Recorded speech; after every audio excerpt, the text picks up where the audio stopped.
नमस्कार दोस्तों, मैं रस्तोगी स्वागत करता हूं आपका एक बार फिर से वी एकेडमिक्स पे। इस वीडियो में हम देखने वाले हैं क्लास 12th की पॉलिटिकल साइंस का जो हमारा फर्स्ट बुक है समकालीन विश्व राजनीति। ये इस बुक का चैप्टर नंबर 2 है और इस चैप्टर नंबर 2 का ये पार्ट 1 है। आपको बता दूं कि चैप्टर 2 में जो है ना बहुत सारे जो न्यू सिलेबस आया है ना एकेडमिक सेशन 2022-23 का, उसके अकॉर्डिंग हम देखने वाले हैं। तो इसमें कुछ टॉपिक या इस चैप्टर से डिलीट हो गए हैं और कुछ टॉपिक इसमें ऐड हुए हैं। आप देख सकते हैं ये स्क्रीन पे जो ये वाइट वाला ये न्यू सिलेबस है जो सीबीएसई ने दिए हमें एकेडमिक सेशन 2022-23 के लिए। तो चलिए ये शुरू करते हैं हम पार्ट 1 और देखने वाले इस चैप्टर में कौन कौन से टॉपिक पढ़ने वाले हैं। इस चैप्टर में हम पहले पढ़ेंगे सोवियत संघ का विघटन। ठीक है, उसके क्या कारण थे, विघटन कैसे हुआ, उसका एक ध्रुवीय विश्व, मध्य पूर्व संकट, अफगानिस्तान और खाड़ी युद्ध के बारे में पढ़ेंगे। लोकतांत्रिक राजनीति और लोकतांत्रिकरण, स्वतंत्र राज्यों का राष्ट्रमंडल और अरब स्प्रिंग, ये कुछ टॉपिक्स है जो हम इस चैप्टर में पढ़ने वाले हैं। तो चलिए हम अपना पहला टॉपिक शुरू करते हैं। हमारा पहला टॉपिक होगा इस चैप्टर का सोवियत संघ का विघटन। लेकिन सोवियत संघ का विघटन से पहले कोई भी चीज़ बनती है, उसके टूटने से पहले हमें उसका बनना बहुत जरूरी है कि पता चले कि बना कैसे।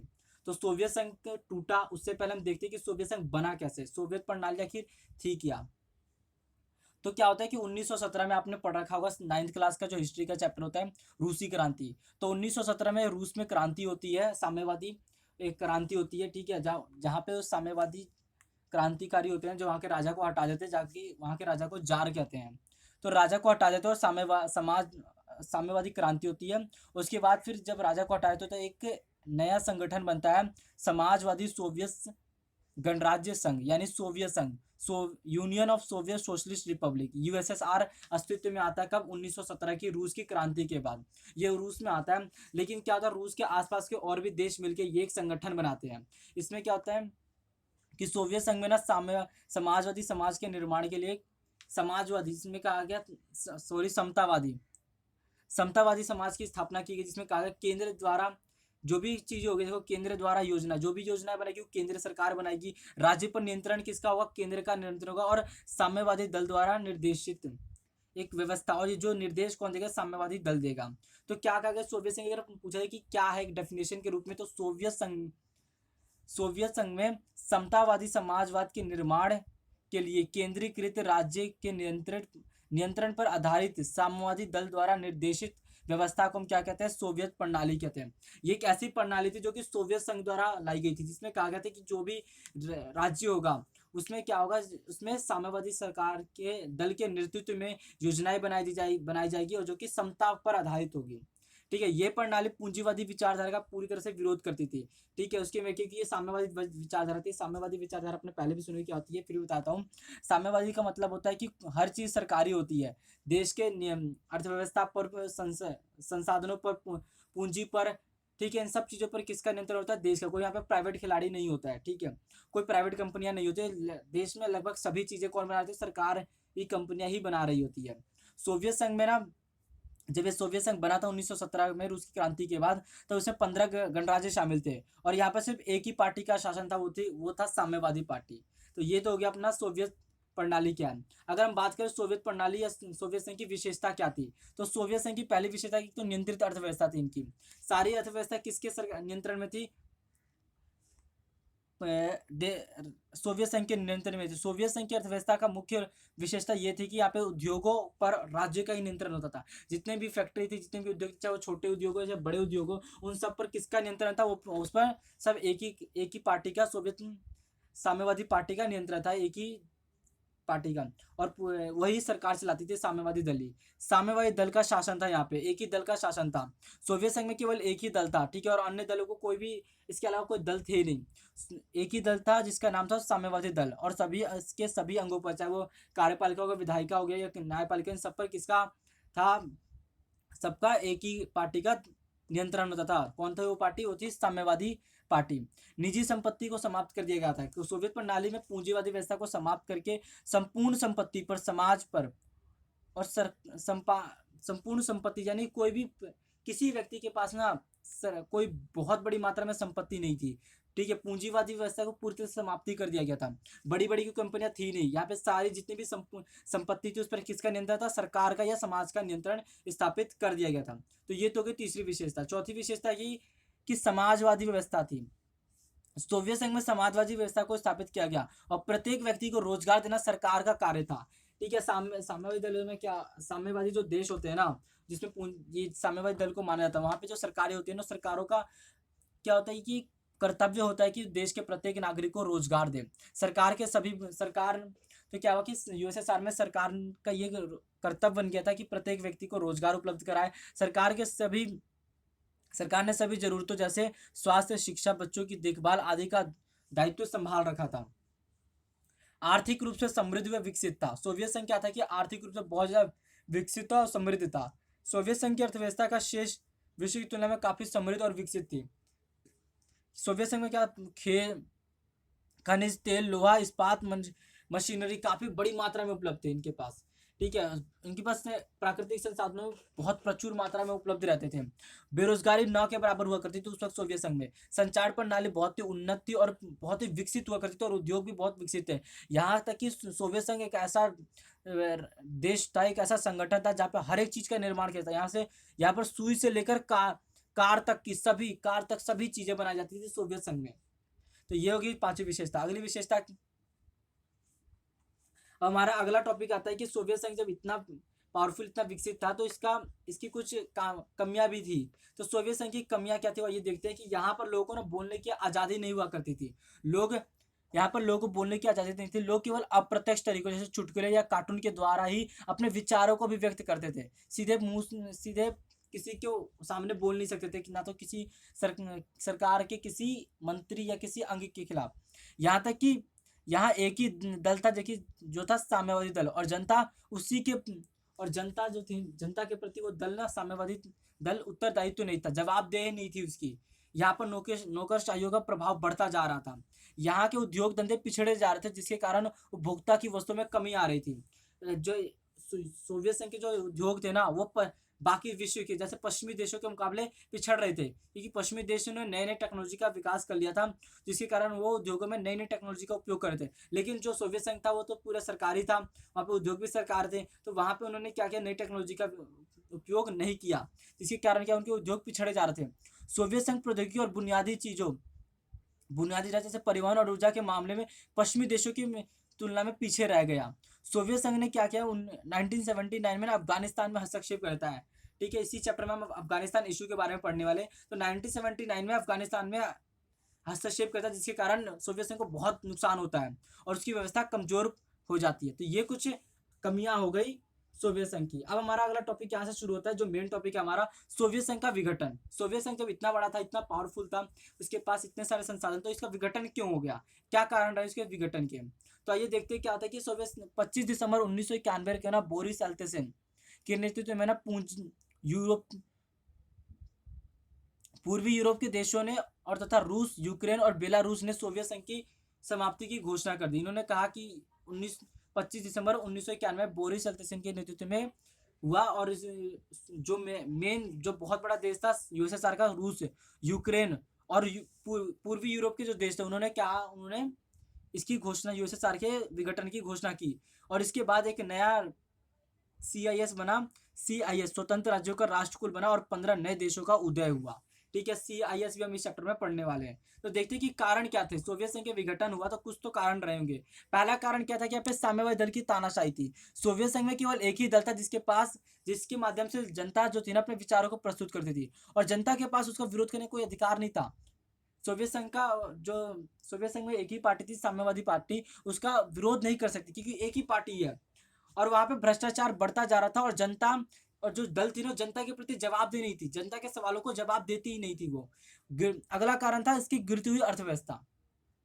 सोवियत संघ की अर्थव्यवस्था का पतन हो रहा था। दूसरे विश्व युद्ध के बाद सोवियत संघ की अर्थव्यवस्था मजबूत थी, लेकिन अत्यधिक नियंत्रण के कारण उत्पादन की गुणवत्ता में सुधार नहीं हुआ। ठीक है, और सरकार के अधीन चलने वाले उद्योग घाटे में चलने लगे और सोवियत संघ के विघटन का एक कारण बन गया। इसमें क्या कि देखो सारे जितने भी उद्योग थे ना उसपे नियंत्रण किसका था, सरकार का नियंत्रण था। तो उसका जितने भी उद्योग थे तो उनका मेन मकसद था कि हम सिर्फ प्रोडक्ट बनाएंगे, प्रोडक्ट की क्वालिटी को इम्प्रूव करना उनका काम नहीं था, वो सिर्फ प्रोडक्ट को निर्माण करना था उनका। ठीक है, तो इससे क्या हो कि जो गुणवत्ता में सुधार तो ला ही नहीं रहे थे। जो 20 साल 30 साल पहले जो प्रोडक्ट जिस क्वालिटी के साथ बन रहा था वही प्रोडक्ट आज भी बन रहा था। तो इससे क्या हुआ कि लोगों को चीज़ें अच्छी मात्रा में अच्छी गुणवत्ता के साथ नहीं मिल रही थी। और जो जिसके कारण क्या कि उद्योग लोग चीज़ें खरीद नहीं रहे थे तो उद्योग घाटे में चलने लगे थे।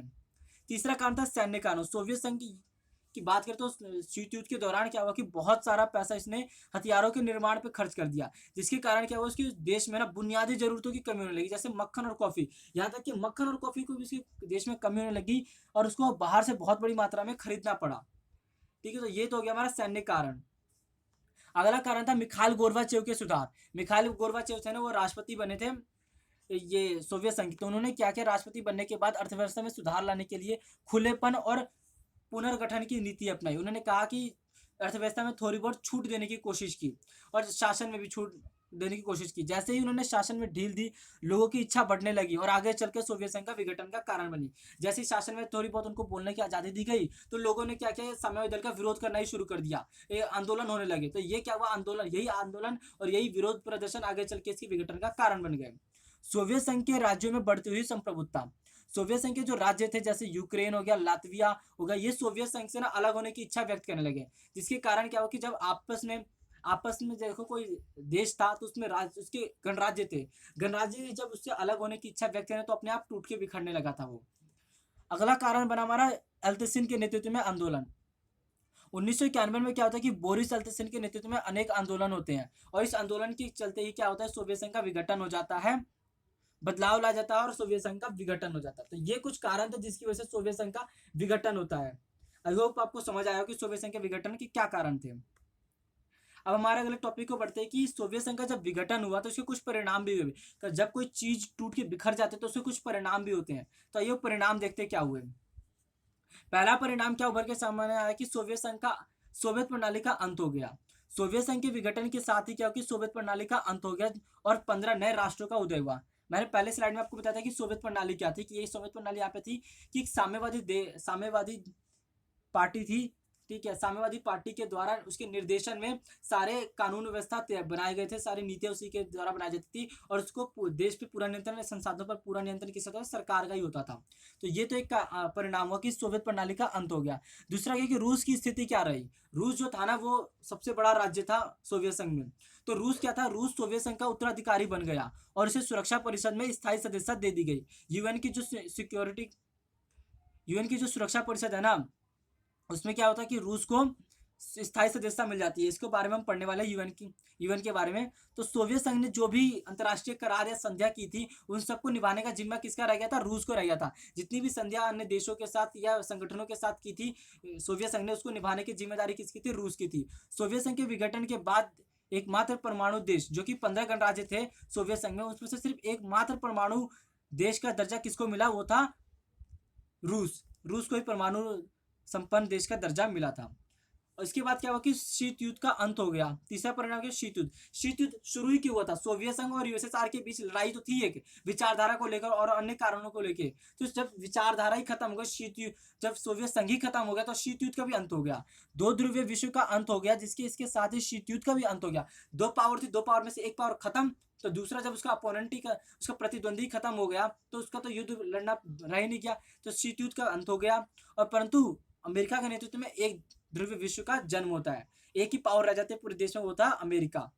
विश्व शांति को बढ़ावा मिलता है। सोवियत संघ के विघटन के साथ ही विश्व में हथियारों की जो रेस थी ना उसमें कमी आती है और वार्सा पैक्ट का भी अंत हो जाता है। वार्सा पैक्ट एक संधि थी, सैन्य संधि थी, जो कि यूएसएसआर और अन्य साम्यवादी जो देश थे उन्होंने मिलकर बनाई थी और पूर्वी यूरोप के देशों के साथ एक संधि थी, जिससे विश्व शांति को क्या हुआ कि बढ़ावा मिलता है।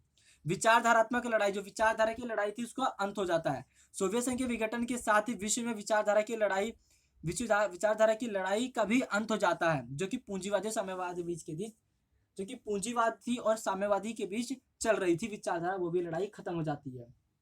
तो ये कुछ क्या हुआ कि परिणाम हुए सोवियत संघ के विघटन के बाद। अब हमारा अगला टॉपिक है सोवियत संघ एक ध्रुवीय विश्व। सोवियत संघ के विघटन के बाद क्या कि सोवियत संघ के बाद जब हो गया खत्म तो दो ध्रुव थे, एक सोवियत संघ था एक यूएसएसआर। जब सोवियत संघ ही नहीं रहा तो दूसरा ध्रुव तो खत्म हो गया, तो एक ध्रुव बचा, वो था यूएसए। तो एक ध्रुवीय विश्व का मतलब क्या है, आइए देखते हैं। एक ध्रुवीय विश्व का मतलब होता है कि एक ध्रुवीय विश्व का मतलब है कि विश्व की राजनीति में ना, एक मिनट, विश्व की राजनीति जब एक ही ध्रुव के चारों ओर घूमने लग जाती है। जब क्या हुआ कि यूएसए जब एक ही पावर रह गया सोवियत संघ के विघटन के बाद, उसके बाद क्या हुआ कि सारी जो जितनी भी राजनीतिक शक्तियां थी, जितने भी पावर थी, वो सब यूएसए के चारों ओर ही घूमने लगी थी। हर कोई देश अब यूएसए से अपना संबंध बनाना शुरू कर चुका था। 1990 के दशक में क्या हो गया, अंतर्राष्ट्रीय स्तर राजनीति में अनेक परिवर्तन होते हैं। 1991 में सोवियत संघ का विघटन हो जाता है और शीत युद्ध का अंत हो जाता है। लेकिन इसके बाद क्या होता है कि अमेरिका ही एकमात्र शक्ति, महाशक्ति बनकर उभर कर सामने आता है और वही रह जाता है। उसको उसको टक्कर देने वाला कोई रह ही नहीं जाता है। इसके बाद क्या होता है कि नई विश्व व्यवस्था का जन्म होता है, जहाँ पे यूएसए का ना राजनीतिक, आर्थिक, सांस्कृतिक और अंतर्राष्ट्रीय संस्थाओं पर उसका प्रभुत्व स्थापित हो जाता है। उसका सोवियत संघ के विघटन के बाद देखते हैं कि बहुत सारे देश क्या करते हैं ना, वो अपने वैश्वीकरण को अपनाना शुरू करते हैं, एलपीजी रिफॉर्म करना शुरू कर देते हैं। तो इससे क्या होता है कि जो पश्चिमी और खासकर अमेरिकन जो कल्चर होता है उसका प्रचार प्रसार होता है पूरे विश्व में। उसकी अर्थव्यवस्था कि हर कोई देश ना उसके अमेरिका के साथ व्यापार करना शुरू कर देता है। उसे चाहता है कि हमारे अब संबंध अमेरिका के साथ अच्छे हो जाए। वर्तमान में क्या है कि कोई अमेरिका को टक्कर देने वाला है ही नहीं। यूएसए का एकमात्र ऐसा देश है ना जिसे कोई भी शक्ति चुनौती नहीं दे सकती आज के टाइम में। आज प्रत्येक देश उसके साथ अपना संबंध स्थापित करना चाहता है। हर कोई इसके साथ अच्छा संबंध रखना चाहता है, चाहे वो सैन्य दृष्टि से हो या आर्थिक दृष्टि से हो या फिर कूटनीतिक या राजनीतिक दृष्टि से संबंध हो, वो सारे मजबूत करके रखना चाहता है हर कोई देश आज के टाइम में अमेरिका के साथ। क्योंकि अमेरिका आज के टाइम में विश्व में एक बहुत बड़ी पावर बनकर उभर के सामने आ चुका है। तो ये हो गया हमारा एक ध्रुवीय विश्व। आई होप आपको समझ आया हो। ये दो टॉपिक हमने कवर कर लिए इस वीडियो में। आगे वाले जो टॉपिक है आने वाले वो हम अगले वीडियो में कवर करेंगे। ठीक है, हमें अगर हम सिलेबस के अकॉर्डिंग बात करें तो disintegration of the Soviet union और यूनिपोलर वर्ल्ड, ये हम दो कर चुके हैं। मिडिल ईस्ट क्राइसिस पढ़ेंगे हम, एक अफगानिस्तान और गल्फ वॉर के बारे में अगले वीडियो में। ठीक है, आई होप आपको इस चैप्टर समझ आ रहा होगा। अगर आपको वीडियो अच्छी लगे तो उसको लाइक जरूर कीजिएगा और दोस्तों के साथ शेयर जरूर कीजिएगा।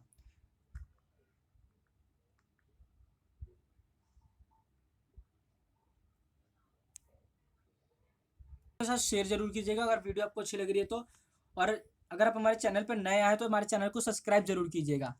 और मैं मिलूंगा आपसे अगले वीडियो में, तब तक के लिए जय हिंद, जय भारत।